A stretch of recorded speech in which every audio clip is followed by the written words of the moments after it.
యోగి ఆదిత్యనాథ్ సర్కార్ బుల్డోజర్లు తీస్తుందా, ఎన్కౌంటర్ చేస్తుందో తెలియదు. ఇప్పుడు ఎలక్షన్ దగ్గరకు వచ్చేటప్పటికి సమస్యలు ఉత్పన్నమవుతున్నాయి.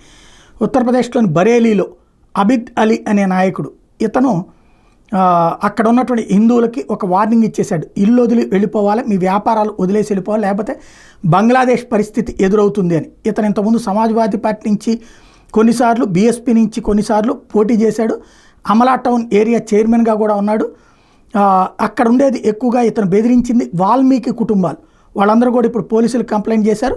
పోలీసులు దర్యాప్తు ప్రారంభించారు. బరేలీలోని ఆమ్లా నివాసి అయినటువంటి మాయారాం మున్సిపాలిటీలో పారిశుద్ధ్య కార్మికుడిగా పనిచేస్తుంటే పట్లలోని బజారియా బేస్ సమీపంలోని మొహల్లా కిలాలో వీళ్ళ నివాసం ఉంది. వీళ్ళ నివాసం ముందే అక్కడ పళ్ళబళ్ళని ఇవన్నీ ఏర్పాటు చేసేసి రోడ్లను ముగించేశారు.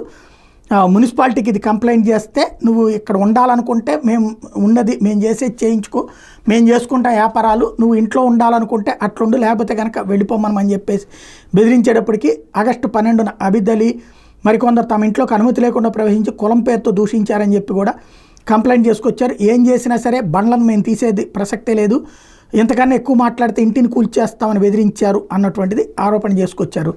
ఇప్పుడు ఈ వ్యవహారం మీద పోలీస్ దర్యాప్తు ప్రారంభమైంది. ఏం చేస్తారన్నది చూడాల్సి ఉంది.